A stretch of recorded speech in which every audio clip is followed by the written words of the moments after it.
Bienvenue dans mon podcast quotidien de science-fiction, où chaque jour je vous emmène dans des mondes extraordinaires, où nous explorerons des œuvres littéraires, racontant des histoires fascinantes qui ont été écrites tout au long de notre histoire.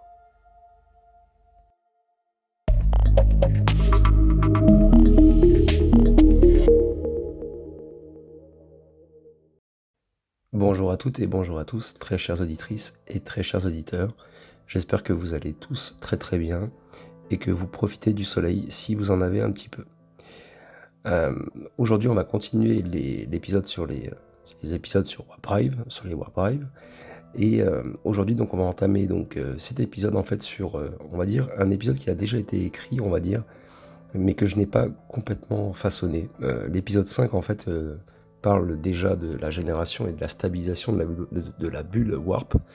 Mais en relisant mon article, je me suis aperçu qu'il manquait des informations cruciales et d'autres informations qui pourraient aussi vous intéresser et que je n'ai pas parlé. Donc je me permets, c'est ma chaîne, de faire une deuxième petite partie sur cette génération et cette stabilisation de Bulle Warp, parce que pour moi, c'est très important de comprendre tout ça.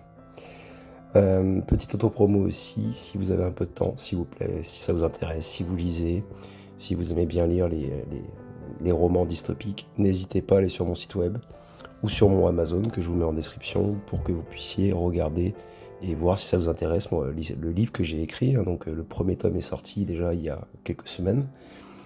Les deux prochains tomes sont en préparation, ils sont en correction. Ils sont déjà écrits, mais ils sont quasiment, on va dire, en vente sur Amazon.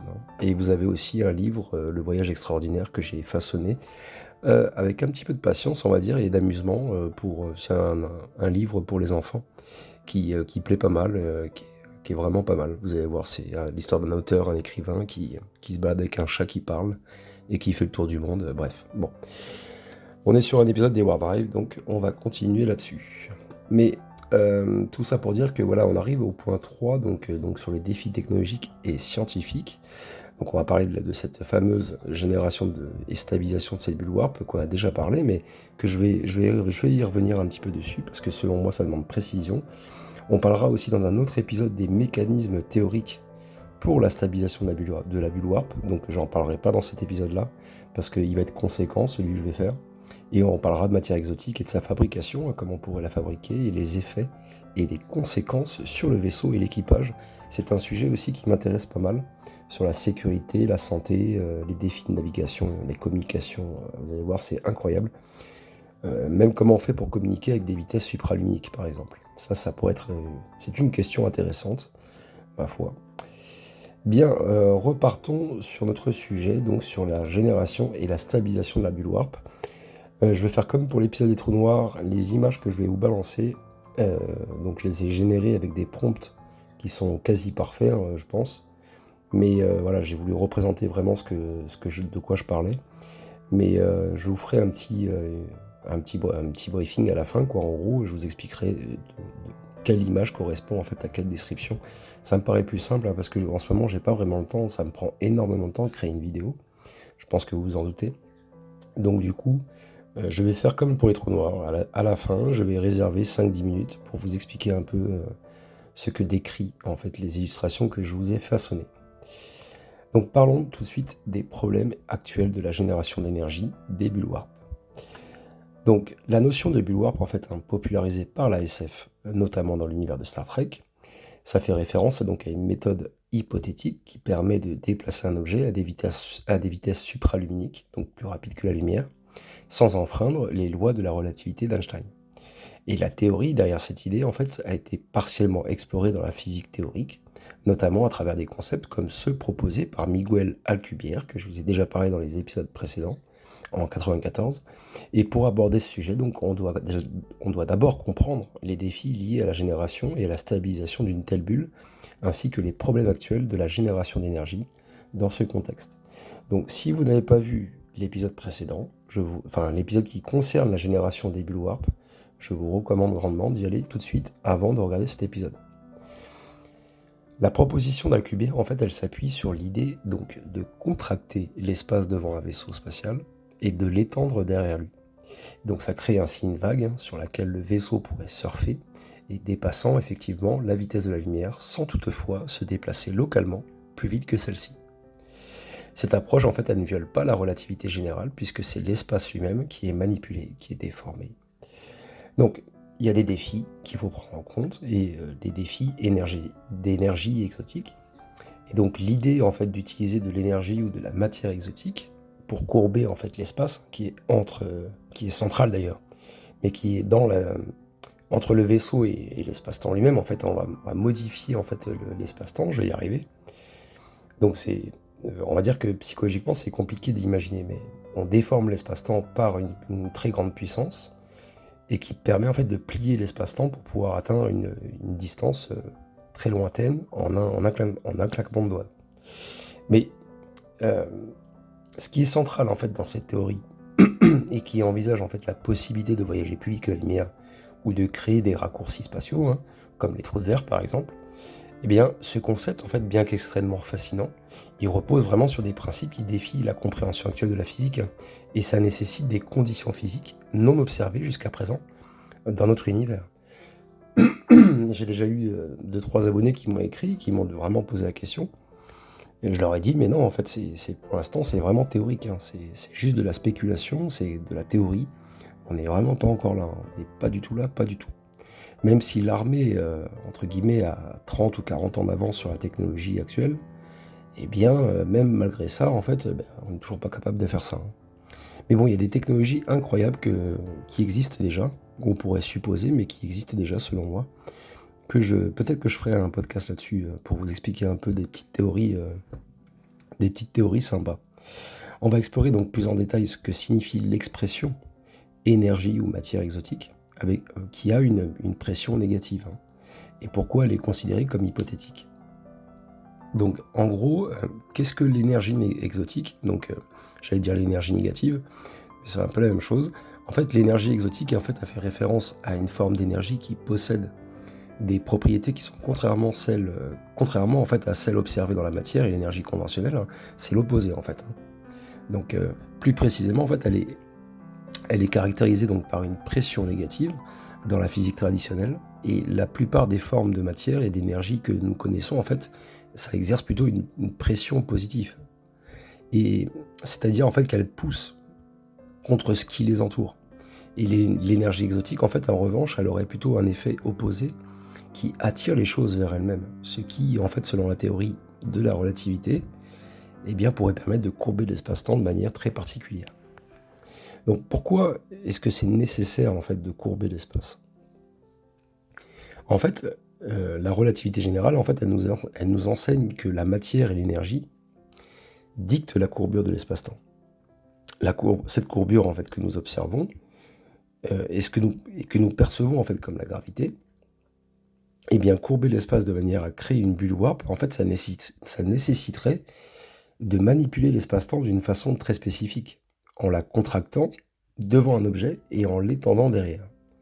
Mais pour ce faire, il faut une forme d'énergie qui pousse l'espace-temps devant elle et le tire derrière elle, et c'est ça qui est nécessaire en fait, d'où le besoin d'une pression négative, une propriété de l'énergie exotique. Et en plus, si vous vous souvenez bien, dans les épisodes précédents, je vous ai expliqué qu'il fallait presque l'énergie d'une quantité de Jupiter, donc c'est une planète entière, quoi. La quantité, il faudrait la quantité d'énergie d'une planète comme Jupiter pour créer une bulle warp en fait. Maintenant, posons-nous la question pourquoi elle est considérée comme purement hypothétique. Parce que jusqu'à présent, il n'y a aucune preuve concrète en fait de cette existence, hein, d'énergie exotique qui a été trouvée dans l'univers observable. Et à part l'énergie négative et l'énergie noire, mais ça n'a rien à voir. Enfin, je pense, je suis pas sûr. Mais toutes les formes d'énergie et de matière que nous connaissons et puis que nous avons pu étudier, en fait, hein, elles se comportent en fait selon des principes de la physique qui est connue déjà, avec une pression positive et pas négative. Donc les théories qui proposent l'existence d'énergie exotique, hein, donc énergie négative, eh ben, elles se basent sur des extensions mathématiques de la physique théorique qui n'ont pas encore été vérifiées expérimentalement, quoi. Ce qui est normal, il va falloir un peu de temps. Donc il y a des défis qui sont liés à son utilisation, hein, même si par exemple on parvenait à produire ou à découvrir l'énergie exotique, eh bien, il y a plusieurs défis qui sont monumentaux, hein, qui se poseraient. Premièrement déjà, ça serait comment produire ou extraire en quantité suffisante pour avoir un effet significatif sur l'espace-temps. et donc en termes d'énergie. Et deuxièmement, en fait, il faudrait même développer des technologies qui soient capables de contrôler et de manipuler cette énergie d'une manière extrêmement précise pour courber l'espace-temps selon nos besoins et sans effet secondaire indésirable. Il ne faut pas que le vaisseau il explose ou qu'on se fasse couper en machin, en mille morceaux, ou qu'on soit déformé dans tous les sens quand on est ressorti de la bulle warp.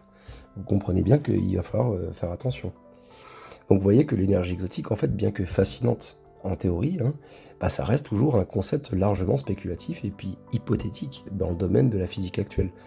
C'est vraiment une théorie. Et son exploration, elle soulève bien sûr des questions qui sont profondes sur la nature de l'univers et les limites de notre compréhension scientifique. Et puis ça nous rappelle combien nous sommes très loin encore d'apprendre tout sur le cosmos. Il va falloir beaucoup d'années, beaucoup d'années. Après, on peut parler aussi des estimations astronomiques d'énergie qu'on pourrait éventuellement atteindre pour obtenir une bulle warp. Parce que, on va pas rentrer dans le détail, on y reviendra plus tard, je pense, dans le sommaire. Vous allez voir, il me semble en plus qu'on y reviendra plus précisément. Mais l'affirmation que les estimations initiales de l'énergie qui sont nécessaires pour générer cette bulle warp, en fait, serait astronomique, d'accord? Ça se réfère littéralement à des quantités qui sont comparables à la masse énergie de planètes entières, voire plus. Donc un peu comme Jupiter. Donc la masse énergie d'une planète, en fait, selon la célèbre équation d'Einstein, E égale mc2, eh bien ça, et qu'on a déjà parlé dans les épisodes précédents, si vous ne connaissez pas cette formule, regardez les épisodes précédents sur les trous noirs, vous allez voir que j'en parle très souvent, et ça représente donc une quantité d'énergie incroyablement vaste, lorsque l'on considère la conversion complète de masse en énergie. Donc pour mettre cela en perspective, la masse énergie de la Terre, si elle était entièrement convertie en énergie, ça serait peut-être suffisant en fait pour satisfaire la consommation énergétique actuelle de l'humanité pendant des millions d'années. Voilà, ça c'est des spéculations, après on n'est pas sûr. Pourquoi une telle quantité d'énergie? Parce que la manipulation de l'espace-temps, telle qu'elle est requise pour créer une bulle warp, c'est une entreprise déjà qui, selon la théorie de la relativité générale, exige des quantités phénoménales d'énergie.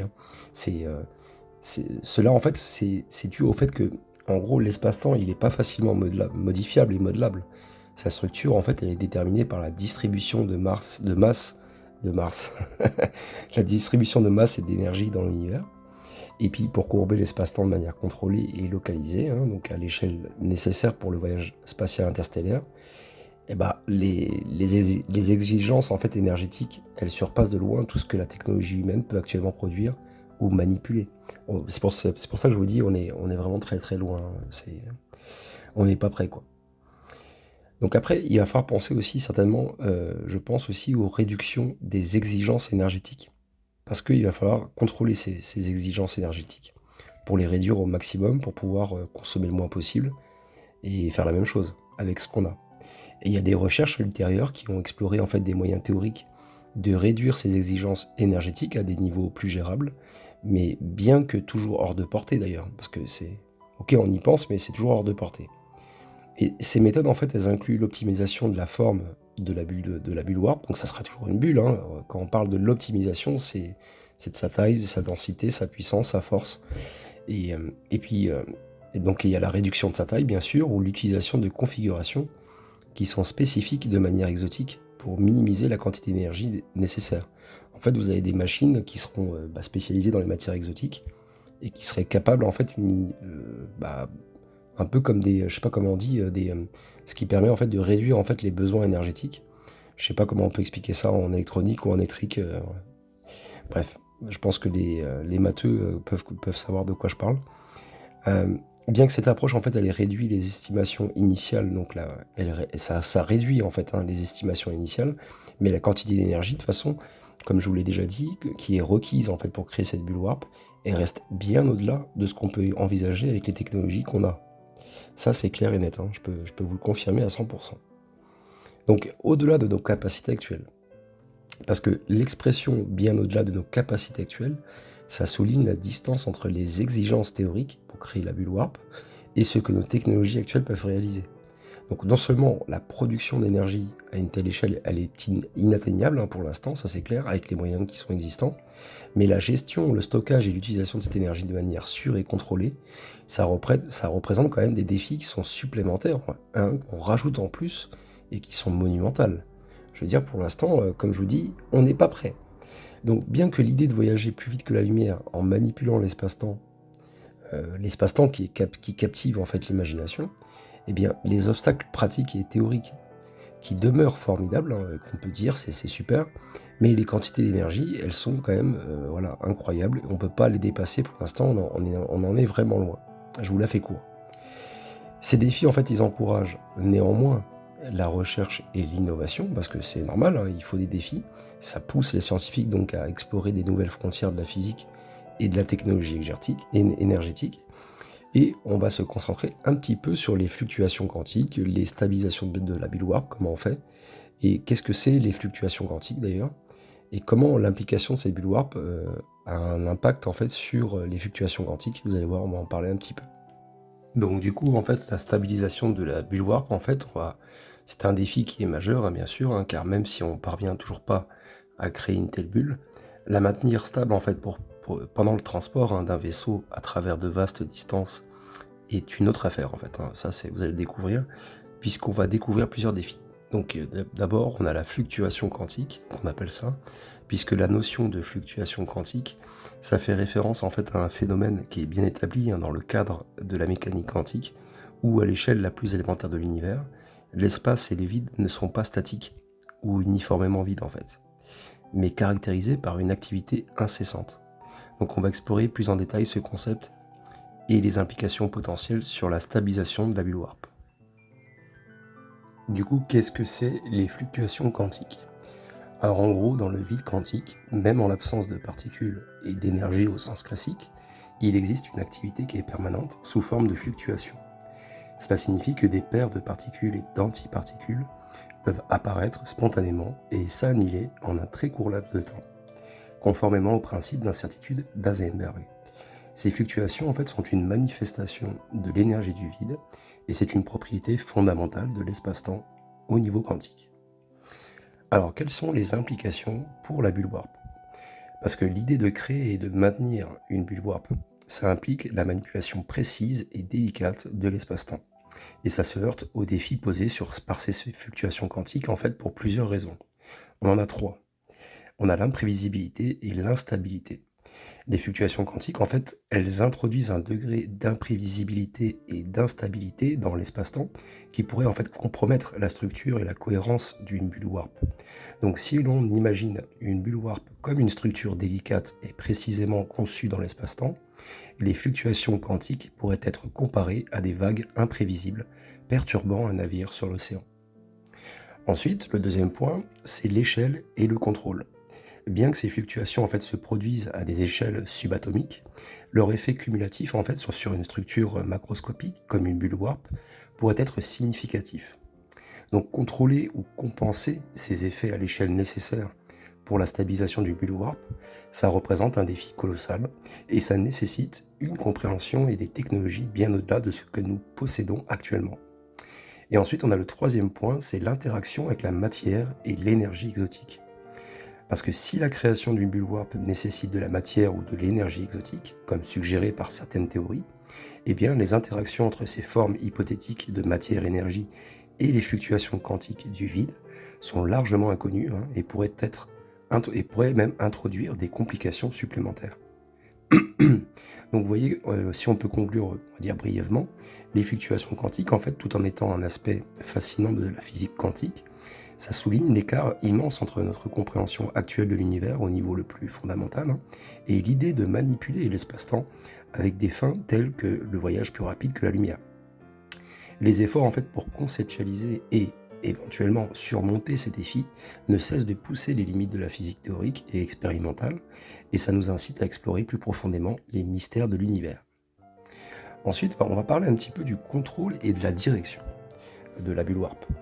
Puisque la capacité de contrôler et de diriger une bulle warp, en fait, en réalisant des ajustements précis sur sa trajectoire, hein, ça implique en fait une maîtrise et une manipulation de l'espace-temps qui vont bien au-delà de ce que la science et la technologie moderne peuvent offrir actuellement.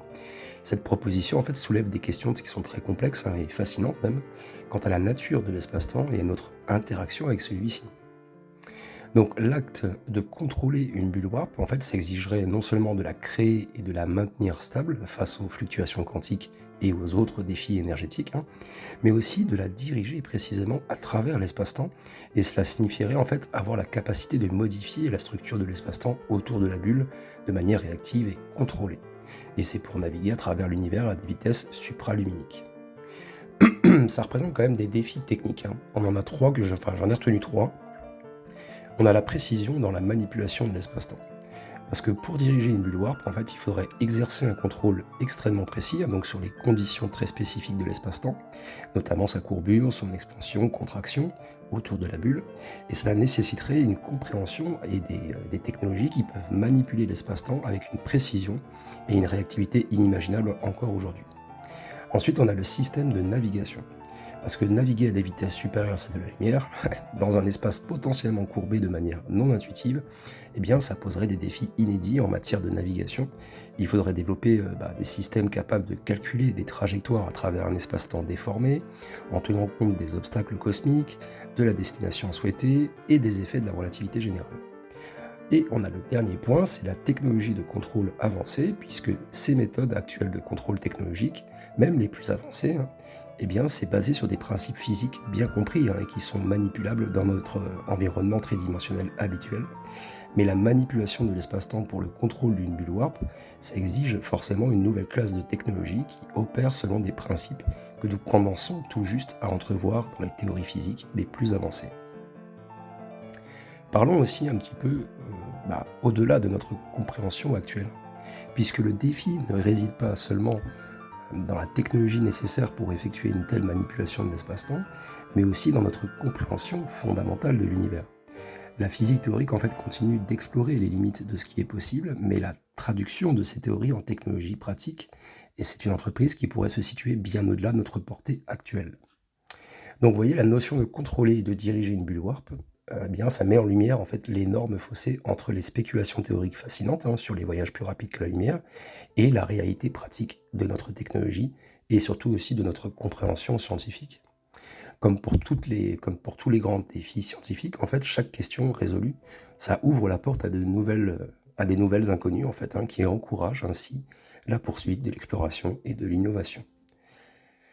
Parlons maintenant des problèmes actuels de la génération d'énergie.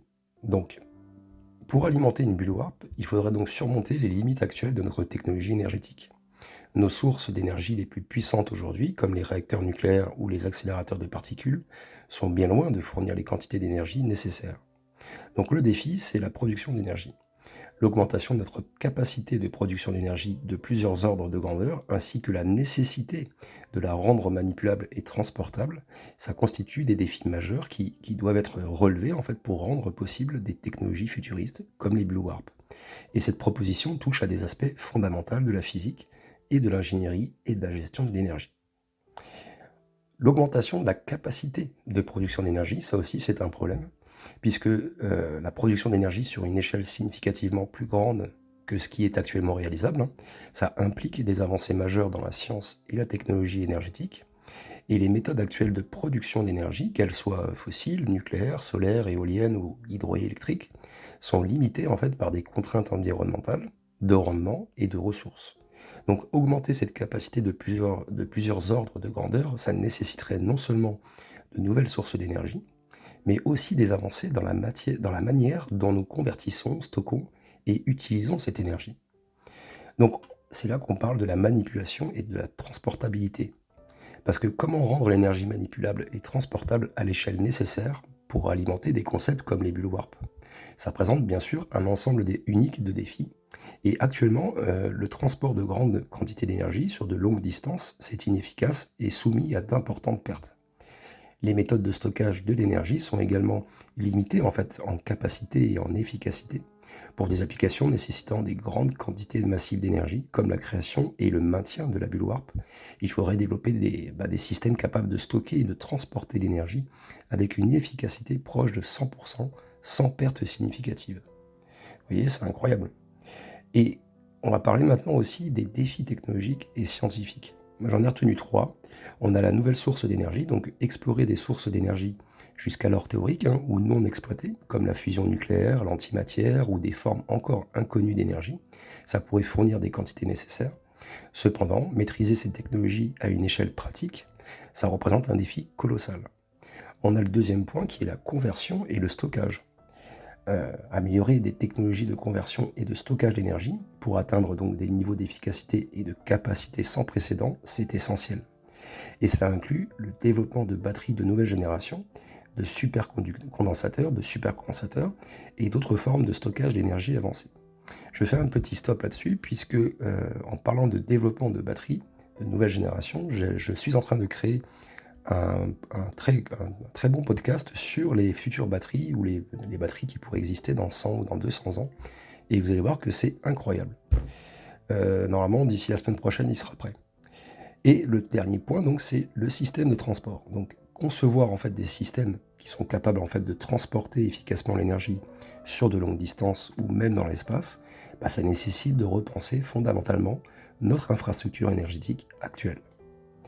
Voilà, donc si on fait une petite conclusion sur ce que je viens de dire, en gros, les défis qui sont associés à l'augmentation significative de notre capacité de production d'énergie et à sa manipulation et à sa transportabilité, eh bien c'est immense et touche à des questions fondamentales de physique, d'ingénierie et de gestion de ressources. Donc voilà, surmonter ces obstacles, en fait, ça nécessiterait non seulement des avancées scientifiques et technologiques majeures, mais aussi une réflexion approfondie sur l'utilisation durable et responsable de cette nouvelle capacité énergétique.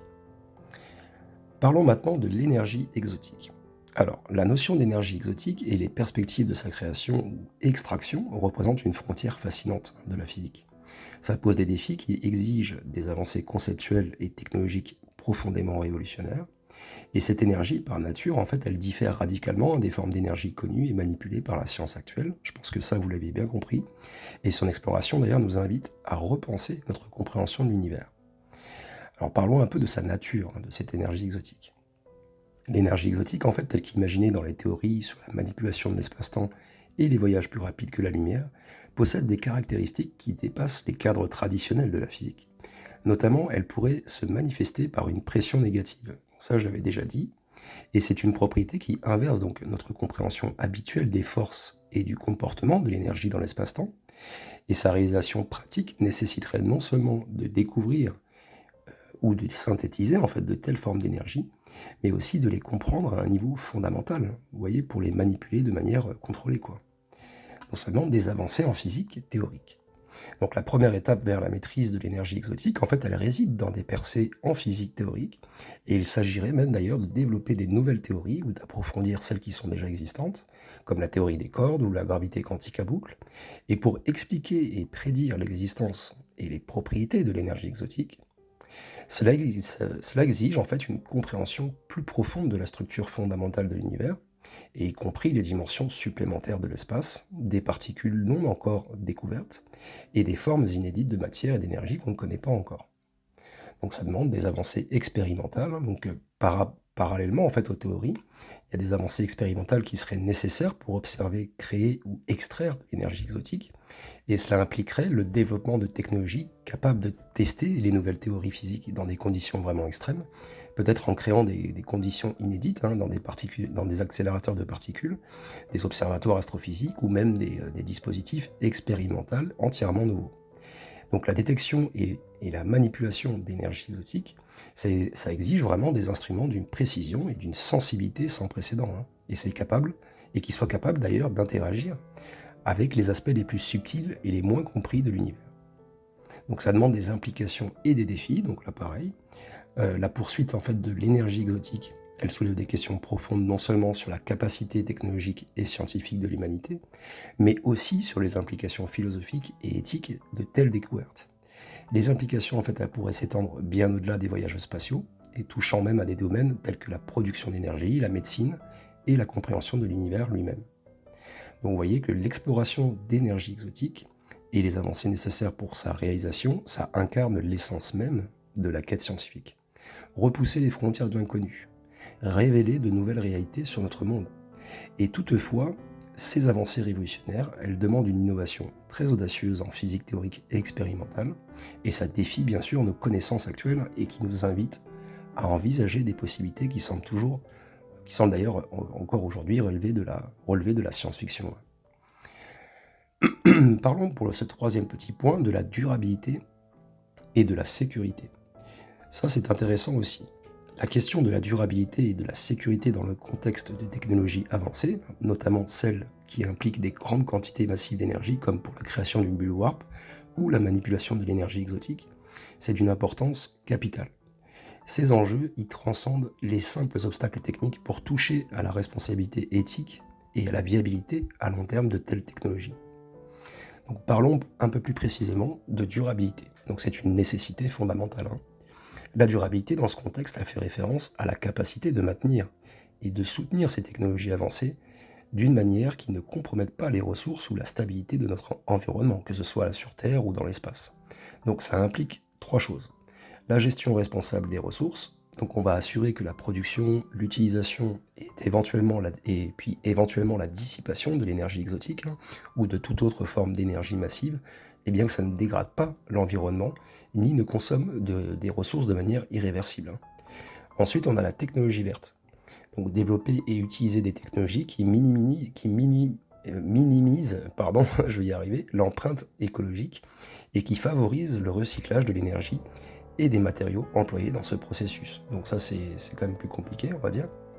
Et nous avons aussi le troisième point, donc l'équilibre écosystémique, qui veille en fait à ce que l'exploitation de ces technologies n'introduise pas de déséquilibre dans les écosystèmes, et y compris les écosystèmes extraterrestres qui pourraient être affectés par des explorations spatiales avancées. On va parler maintenant de sécurité, donc c'est un impératif absolu, bien sûr, parce que la sécurité, ça concerne la protection des êtres humains et de l'environnement contre les risques potentiels en fait associés à ces technologies, et en particulier ceux qui sont liés aux manipulations d'énergie à grande échelle. Donc ça englobe trois points là aussi. On a la prévention des accidents, donc mettre en place des protocoles rigoureux et des systèmes de sécurité pour prévenir tout accident pouvant résulter de la défaillance des technologies ou de la gestion de l'énergie. On a la gestion des risques, donc on doit identifier et évaluer les risques potentiels à tous les niveaux et des effets secondaires inattendus d'ailleurs de la manipulation de l'espace-temps aux conséquences de la libération incontrôlée d'énergie et développer des stratégies pour les mitiger, pour les sécuriser au maximum. Et la sûreté des infrastructures aussi, donc on va tenter d'assurer que les infrastructures qui soutiennent en fait ces technologies sont conçues et maintenues selon les normes les plus élevées de sûreté et capables d'ailleurs même de résister à des événements extrêmes ou à des utilisations intensives. On va faire une grosse conclusion. Donc au terme en fait de cette exploration des concepts fascinants d'ailleurs que sont la génération et la stabilisation de la bulle warp, l'énergie exotique en fait et les défis inhérents à la production d'énergie, la durabilité et la sécurité, eh bien nous sommes encore amenés à une prise de conscience aussi stimulante qu'impérative. Ces discussions, bien qu'ancrées dans le domaine de la SF et des hypothèses de la physique théorique, ça illumine non seulement les frontières de notre compréhension actuelle, mais esquisse aussi un tableau des possibilités qui définiront en fait l'avenir de l'humanité. Donc nous nous trouvons à l'aube d'une ère où les défis semblent démesurés, voire insurmontables, mais c'est précisément dans la recherche de solutions à ces défis que réside notre plus grande source d'inspiration. La quête pour maîtriser l'énergie exotique, manipuler l'espace-temps et développer des technologies avancées pour les voyages interstellaires pousse les limites de la physique, de l'ingénierie et de notre imagination collective. Cette exploration, elle nous rappelle que l'innovation scientifique et technologique, c'est un voyage sans fin, où chaque découverte ouvre la voie à de nouvelles questions et possibilités. Ça souligne l'importance cruciale de poursuivre la recherche fondamentale, et souvent dans des domaines qui semblent éloignés des applications pratiques immédiates, car c'est dans ces espaces inexplorés que les prochaines révolutions sont en gestation. Et de plus, la réflexion sur la durabilité et la sécurité dans le contexte de ces technologies futures, ça nous engage à penser et à agir avec responsabilité, et ça nous incite à envisager non seulement comment nous pouvons atteindre les étoiles, mais aussi comment nous pouvons le faire d'une manière qui préserve et enrichit l'héritage de notre planète pour les futures générations. Donc bien que les voyages plus rapides que la lumière euh, et les bulles warp en fait demeurent pour l'instant des spéculations théoriques, les questions qu'ils soulèvent en fait et les défis qu'ils posent sont profondément réels et actuels. Et ça nous incite à continuer d'explorer, d'innover et de rêver grand, tout en restant ancré dans un engagement envers la durabilité et la prudence. Et l'avenir de l'exploration spatiale, et plus largement de notre civilisation, ça dépendra bien évidemment de notre capacité à naviguer euh, ces complexités en fait avec sagesse et audace.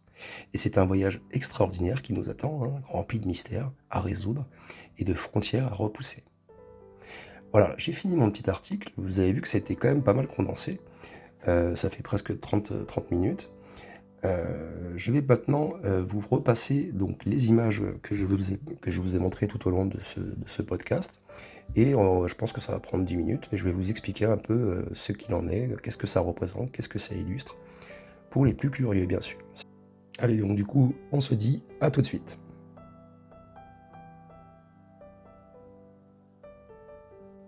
Allez, c'est parti pour les plus curieux et pour ceux qui souhaitent savoir un peu plus ce que représentent certaines images. Je vais pas toutes vous les repasser hein, parce que ça prendrait trop de temps. Et il y en a d'autres, de toute façon, il y en a certaines qui ne sont pas, ce n'est pas nécessaire de les décrire. Hein. Vous le voyez bien, vous le comprenez bien. Mais je vais quand même vous montrer quelques-unes qui sont les plus intéressantes selon moi et qui demandent une petite description, on va dire, pour que ça soit plus compréhensible. Donc là, vous avez en image euh, un vaisseau spatial futuriste hein, qui est encapsulé dans une bulle warp transparente. Ça illustre visuellement la courbure de l'espace autour de lui. Et cette scène se déroule dans l'espace lointain avec des étoiles, des galaxies en arrière-plan pour souligner un peu le thème de voyage interstellaire. Ensuite, je vous montre cette image qui est superbe. Ça représente en fait une source mystérieuse et puissante d'énergie exotique qui est située dans un laboratoire énergétique futuriste. Et la source d'énergie en fait émet une lueur intense hein, entourée de particules subatomiques. Et donc ça illustre vraiment la puissance immense et sa nature exotique. Et c'est un laboratoire hein, qui est équipé de technologies avancées et de moniteurs affichant des données très complexes. Ensuite, celle-ci qui est vraiment incroyable aussi, je trouve, l'IA vraiment a fait du bon boulot. Ça représente en fait l'espace au niveau subatomique avec des fluctuations quantiques où des paires de particules et d'antiparticules apparaissent et disparaissent. Et donc cette image vraiment, elle dégage une énergie dynamique et vibrante avec des particules illustrées en couleur vive sur un fond sombre symbolisant leur nature éphémère et énergétique. Celle-ci que je peux vous montrer, hein, qui est sympa aussi, ça représente un tableau de bord futuriste avec une interface avancée avec un pilote ou un scientifique hein, qui ajuste la trajectoire d'une bulle warp. Et cette scène se déroule à l'intérieur d'un vaisseau spatial hein, ou d'une salle de contrôle de haute technologie avec de grands écrans affichant des données de navigation complexes et des diagrammes de l'espace-temps.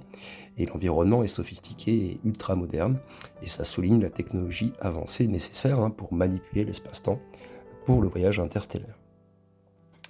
Ensuite, je vous montre celle-ci, qui est une installation en fait futuriste hein, de production d'énergie de grande envergure, comme un réacteur de fusion, oui, ou un collecteur d'énergie solaire spatiale. Et la scène, en fait, elle illustre l'échelle massive de la production d'énergie nécessaire pour des technologies avancées, hein, comme les propulsions warp. Et l'installation est dotée de machinerie de haute technologie et de structures vastes, situées dans un environnement industriel, et d'ailleurs ou spatial, hein, et ça met en avant la puissance et l'ampleur hein, de cette opération. Celle-ci qui est vraiment jolie aussi, j'aime bien. Ça représente un laboratoire ou une installation axée sur la durabilité et la sécurité des technologies énergétiques avancées. Et cette scène elle montre des scientifiques surveillant les processus énergétiques hein, à travers des systèmes informatiques avancés et des protocoles de sécurité. Et l'environnement, comme vous pouvez le constater, est équipé de machines de haute technologie et de dispositifs de sécurité, tous conçus d'ailleurs pour gérer et contrôler en toute sécurité des quantités massives d'énergie. Et le design de l'installation, il est moderne hein, et épuré. Ça met en avant l'importance de la durabilité et de la gestion des risques dans la production d'énergie. Ensuite, vous avez celle-ci qui représente les avancées théoriques et expérimentales hein, nécessaires pour créer ou exploiter l'énergie exotique. Et la scène, elle dépeint un laboratoire futuriste avec des scientifiques qui mènent des recherches révolutionnaires. Le laboratoire, il est équipé de matériel innovant et présente des expériences qui repoussent les limites de la physique. Et vous voyez, le design transmet l'idée d'avancer les frontières scientifiques hein, avec des éléments qui évoquent la manipulation des forces fondamentales et la découverte de nouvelles formes d'énergie. Celle-ci aussi, qui est vraiment incroyable, je trouve aussi, qui représente en fait les concepts théoriques et de l'énergie exotique, et ça se concentre sur son utilisation potentielle hein, pour déformer l'espace-temps lors de voyages interstellaires. Et la scène, en fait, elle montre un dispositif de haute technologie, qui est possiblement une partie d'un vaisseau spatial, et qui manipule de l'énergie exotique. Et le design, il inclut des éléments futuristes qui suggèrent l'utilisation de cette énergie pour plier l'espace, avec des effets visuels qui illustrent la contraction et l'expansion de l'espace autour du dispositif. Et l'esthétique globale, en fait, est avancée, et d'un autre monde même d'ailleurs. Ça souligne la nature novatrice et spéculative de ces technologies. Vous avez celle-ci aussi qui est une illustration dynamique et détaillée en fait des fluctuations quantiques au niveau subatomique. Donc l'image en fait elle capture la nature vibrante et imprévisible de la mécanique quantique qui montre des particules et des antiparticules qui émergent et disparaissent dans un tourbillon d'énergie. Et l'arrière-plan cosmique, ça reflète l'échelle universelle de ces phénomènes avec des éléments qui mettent en évidence l'activité constante et le caractère fondamentalement aléatoire des fluctuations quantiques, concentrées sur les éclats d'énergie et les interactions entre particules. Je peux vous montrer à la limite ces quelques images, mais je vais vous les passer rapidement. Donc ça couvre, on va dire, différents aspects de la technologie de voyage spatial avancé, la production d'énergie futuriste, les recherches en laboratoire sur l'énergie exotique. Et donc vous voyez, ces images, ça vise à montrer en gros des scènes de contrôle avancé de bulles warp, de production d'énergie massive, d'exploration scientifique en laboratoire et de tests de sécurité pour la technologie de voyage interstellaire. On va passer rapidement aussi sur ces autres images que je vais vous montrer. Donc vous avez donc la première image qui montre un vaisseau spatial dans une bulle semi-transparente, en fait stabilisée par des faisceaux d'énergie, et ça met en évidence les défis technologiques liés au maintien de la stabilité des bulles de distorsion pendant les voyages dans l'espace. La deuxième image, c'est le laboratoire de recherche sur les énergies exotiques, donc des scientifiques dans un labo rempli d'équipements de pointe, tels que des accélérateurs de particules, et se concentrent d'ailleurs sur l'extraction et la manipulation de l'énergie exotique pour des avancées technologiques potentielles. La troisième image, c'est un système de contrôle futuriste pour le voyage en distorsion. Donc une salle de contrôle avec des écrans holographiques et des interfaces pour diriger une bulle de distorsion. Et ça présente des systèmes de navigation avancés, essentiels pour un contrôle précis de voyage en distorsion. La quatrième image, c'est un laboratoire informatique quantique pour la stabilité des bulles de distorsion. Donc un labo équipé de processeurs quantiques. Et les scientifiques développent des algorithmes pour stabiliser les bulles de distorsion et contrôler les fluctuations spatio-temporelles. La dernière image, donc la cinquième, c'est un test d'intégrité structurelle pour les engins spatiaux. C'est une installation d'ingénierie où les engins spatiaux conçus pour le déplacement en distorsion sont soumis à des tests de contraintes et à des simulations pour garantir qu'ils peuvent résister aux conditions extrêmes de vitesse de distorsion. Alors là maintenant, je vais vous montrer donc 5 autres images. Donc là par exemple, la première, c'est un vaisseau spatial alimenté par l'énergie exotique. Donc voilà, qui exploite la puissance de l'énergie exotique pour créer une bulle de distorsion pour les voyages interstellaires sur un fond d'espace lointain. La deuxième image, c'est un observatoire spatial futuriste, un observatoire donc sur une planète isolée, conçu pour étudier les effets du voyage en distorsion sur l'espace-temps, et ça met l'accent sur la poursuite scientifique dans un paysage extraterrestre dramatique. Troisième image, le laboratoire de physique des hautes énergies, donc c'est des scientifiques qui testent les limites de la manipulation de l'espace-temps en utilisant de l'énergie exotique dans un labo chargé d'énergie et de machines avancées.